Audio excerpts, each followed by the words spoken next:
Hello students, आज हम कक्षा 6 का हिंदी व्याकरण में पहले हमने विकारी शब्द पढ़े।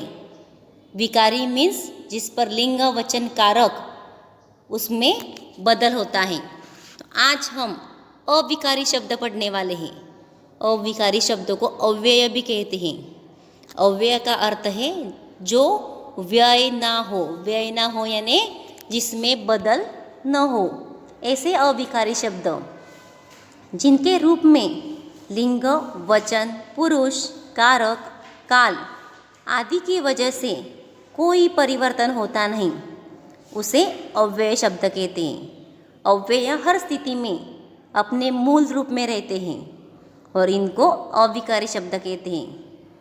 हम उदाहरण देखेंगे अविकारी शब्द कौन से होते हैं। जब, तब, अभी, अगर, वह, यहाँ, वहाँ, किंतु, परंतु, बल्कि, इसलिए।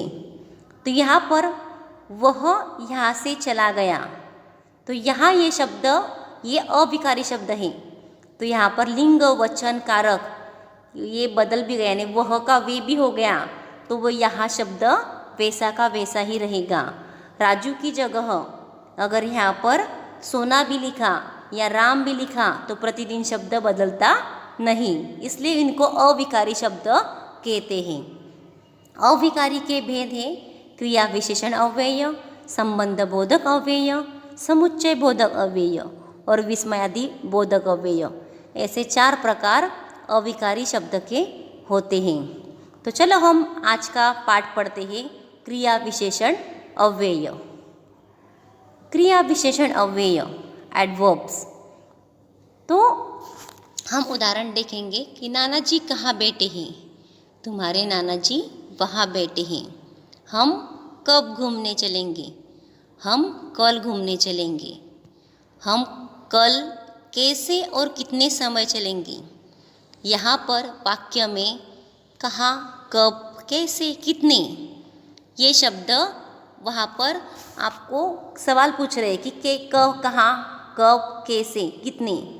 तो यहाँ पर हम जो शब्द क्रिया के होने का कहा यानी काल, कब यानी स्थान, कैसे परिमाण में, कितने रीति, तो काल, स्थान, परिमाण तथा रीति संबंधी जो शब्द विशेषता बताते हैं उनको क्रिया विशेषण वहाँ पर शब्द कहते हैं। जो शब्द और वहाँ पर देखेंगे कि जो शब्द क्रिया विशेषण या अन्य क्रिया विशेषण के अर्थ को सुधारते हैं या उनकी विशेषता प्रकट करते हैं, उनके बारे में अतिरिक्त जानकारी देते हैं, उन्हें हम क्रिया विशेषण कहते हैं।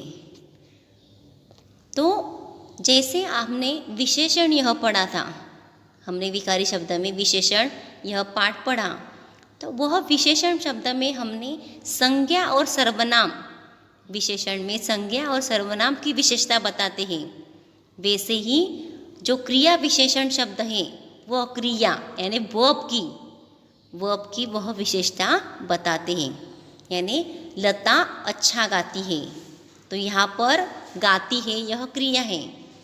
वह ऊपर गया, तो यहाँ पर अच्छा लता अच्छा गाती है, तो यहाँ पर जो है विशेषण का एग्जाम्पल है कि लता कैसी गाती है, अच्छा गाती है, तो ये विशेषण है। पर वह ऊपर गया है, वो कहाँ गया, क्रिया है, कहाँ गया, क्रिया है, तो ऊपर गया, ये ऊपर यह शब्द क्रिया की विशेषता बताता है।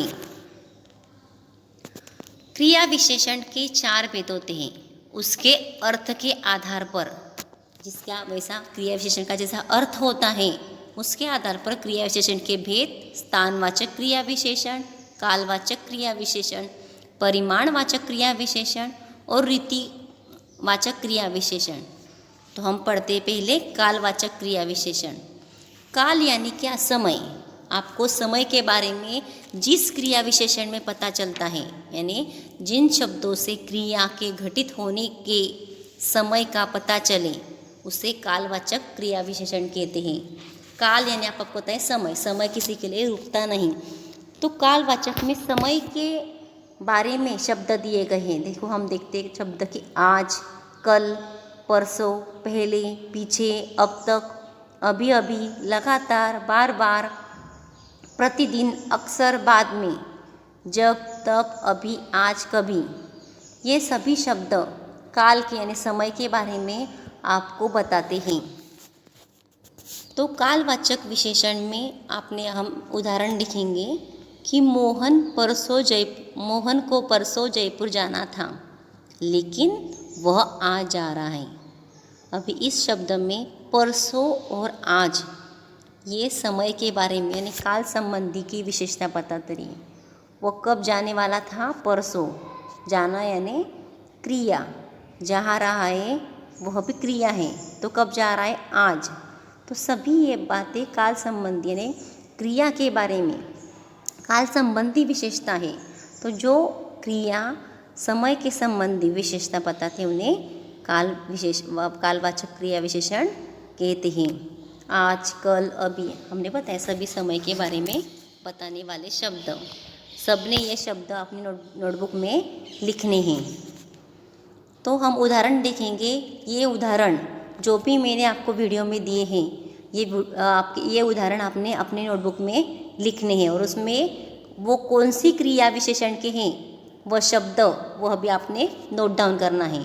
यहाँ पर आज बरसात होगी, राम कल मेरे घर आएगा, वह कल आया था, तुम अब जा सकते हो, रमा कल आई थी, हमारा मित्र अभी जाएगा। तो यहाँ पर पहले आज यह क्रिया विशेषण शब्द है। कल, कल, अब, कल, अभी ये सभी क्रिया विशेषण शब्द हैं। तो पहला स्थानवाचक क्रिया विशेषण, हमने कालवाचक क्रिया विशेषण देखा। अभी हम देखते हैं स्थानवाचक क्रिया विशेषण। स्थान मीन्स क्या? कोई प्लेस, कोई जगह।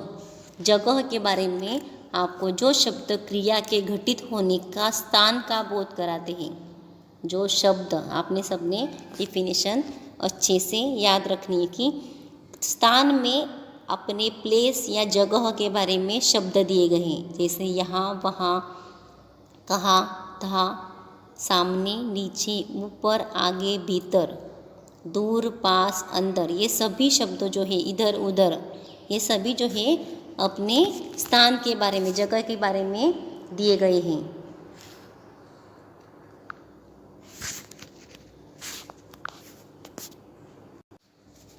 स्थानवाचक क्रिया विशेषण हम कुछ उदाहरण लिखेंगे कि प्रभात कहाँ खेल रहा है?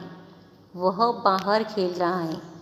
अभी कहाँ यह शब्द कोई जगह के बारे में हम पूछते हैं तो बाहर यह स्थान संबंधी विशेषता है, यानी जो स्थान संबंधी विशेषता बताते हैं उन्हें स्थानवाचक शब्द कहते हैं। बच्चे ऊपर खेलते हैं। अब वहाँ अकेला मजदूर था, तुम बाहर बैठो। नीमा बाहर जा रही है, शशि मेरे पास बैठी है, सुधा बाहर गई। ये सभी शब्दों में ऊपर, वहाँ, बाहर में, वहाँ पर पास और बाहर ये शब्द जो है वो स्थान के बारे में, कोई प्लेस के बारे में हमें उसकी क्रिया की विशेषता बता रही है, इसलिए इन सभी शब्दों में स्थानवाचक क्रिया विशेषण शब्द है। अभी तीसरा है परिमाणवाचक क्रिया विशेषण। जिन अविकारी शब्दों से क्रिया के परिमाण मीन्स क्या? नापतोल। परिमाण का अर्थ है कोई नापतोल, जैसे हम लीटर जो है, किलो जो है वो नापते तोलते हैं ना, वैसे ही परिमाण में नापना या तोलना बताया जाए। तो यहाँ पर परिमाण और उसकी संख्या का पता चलता है, उसे परिमाणवाचक क्रिया विशेषण कहते हैं, यानी बहुत, अधिक, पूर्णतः। हमने विशेषण इसमें भी परिमाणवाचक विशेषण पढ़ा था, तो वहाँ पर अनिश्चित और निश्चित परिमाण विशेषण भी पढ़े थे। तो वैसे यहाँ पर परिमाण मीन्स क्या? नापना या तोलना या कोई गिनना। तो बहुत, अधिक, पूर्णतः, सर्वथा, कुछ, थोड़ा, काफ़ी, केवल, यथेष्ट, इतना, उतना, कितना, थोड़ा थोड़ा, एक एक करके, अल्प। तो ये सभी जो है वो परिमाण क्रिया विशेषण के शब्द हैं। तो यहाँ पर उदाहरण से देखेंगे हम कि इस साल गर्मी अधिक पड़ी है। अधिक यानी क्या? मात्रा में कितनी पड़ी है? तो अधिक पड़ी है, कोई नापना या तोलना। तो शब्द में नाप और तोल संबंधी शब्द है वो, तो इसे इसलिए इन्हें परिमाणवाचक क्रिया विशेषण कहते हैं। अधिक पढ़ो, आप अधिक बोलते हो, मेरे पास कम पैसे हैं। सुभाष बहुत पढ़ता है, रीना कम खाती है। यहाँ पर ये अधिक पढ़ो, अधिक, कम, बहुत, कम, ये सभी शब्द नापना या तोलना मात्रा में इसके संबंधी है। फिर चौथा नंबर 4 है रीतिवाचक क्रिया विशेषण। अभी रीति यानी रहन सहन, आपके ढंग, आपका कैसे पता चल, रहन सहन ढंग वहाँ पर पता चलता है शब्दों से, यानी जिन अविकारी शब्दों से क्रिया के रीति या विधि का पता चलता है उसे हम रीतिवाचक क्रिया विशेषण कहते हैं। यानी रहन सहन या ढंग, विधि यानी अरे आप कैसे रहते हैं, तो यहाँ पर सचमुच, ठीक, अवश्य, कदाचित, यथासंभव, ऐसे, सहसा, तेज, इसलिए, क्योंकि, नहीं, कदापि, तो, हो, मात्रा, गलत, सच, झूठ, यह सभी रीतिवाचक के शब्द हैं। तो हम यहाँ पर देखेंगे कि अरे विक्रांत जोर से गिर पड़ा। अभी वो कैसे गिर पड़ा, कैसे, यह प्रश्न पूछा जाए तो यहाँ पर जानकारी दे रहा है वह, कि यह जानकारी दे रहा है कि क्रिया कैसे हुई, अर्थात जो शब्द रीति संबंधी विशेषता बताते उन्हें रीतिवाचक क्रिया विशेषण कहते हैं। उदाहरण, अचानक काले बादल घिर आए, हरीश ध्यानपूर्वक पढ़ रहा है, रमेश धीरे धीरे चलता है, वह तेज भागता है, कछुआ धीरे धीरे चलता है। अभी कछुआ कैसे चल रहा है, चलना का उसका ढंग कैसा है, धीरे धीरे। उसका वह तेज भागता है, कैसे भाग रहा है वो, तेज, यानी उसका वो कैसे वो कर रहा है, वह जो शब्द धीरे धीरे, ध्यानपूर्वक पढ़ रहा है, तो ये सभी शब्द रीतिवाचक संबंधी क्रिया विशेषण के शब्द हैं। तो यहाँ पर हम कुछ विशेषताएं बताते हैं कि क्रिया की, जैसे हमने 4 पढ़े, तो क्रिया विशेषण किसी क्रिया से पहले लगकर उसकी विशेषता बताते हैं।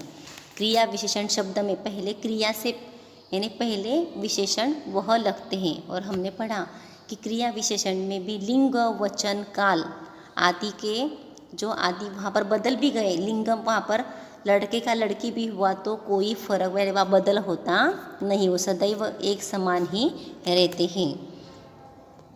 तो आज हमने क्रिया विशेषण पढ़ा और क्रिया विशेषण के बारे में 4 भेद उनकी पढ़ाई की। तो हम फिर से जानते हैं कि क्रिया विशेषण मीन्स क्या, क्रिया की विशेषता बताने वाले शब्द, उनको क्रिया विशेषण कहते हैं। और क्रिया विशेषण के 4 भेद भी सीखे हमने। कौन से सीखे, कालवाचक, स्थानवाचक, परिमाण, रीतिवाचक। अभी यहाँ पर सबने ये जो है वो नोट डाउन करना है कि कालवाचक में आपने कब यह प्रश्न पूछा तो जिसका उत्तर मिला वो कालवाचक क्रिया विशेषण शब्द है। तो कालवाचक में कब से प्रश्न पूछना है, स्थानवाचक में कहाँ, परिमाणवाचक में कितना, और रीतिवाचक में कैसे क्रिया हुई उसकी वह जानकारी देते हैं। जब भी आपको क्रिया विशेषण के भेद वहाँ पर पूछा तो आपने कब, कहाँ, कैसे, कितना यह प्रश्न से पूछा तो आपको वह कौन सा भेद में है वह समझ में आएगा। तो ऐसे हमने 4 प्रकार वहाँ पर सीखे। धन्यवाद।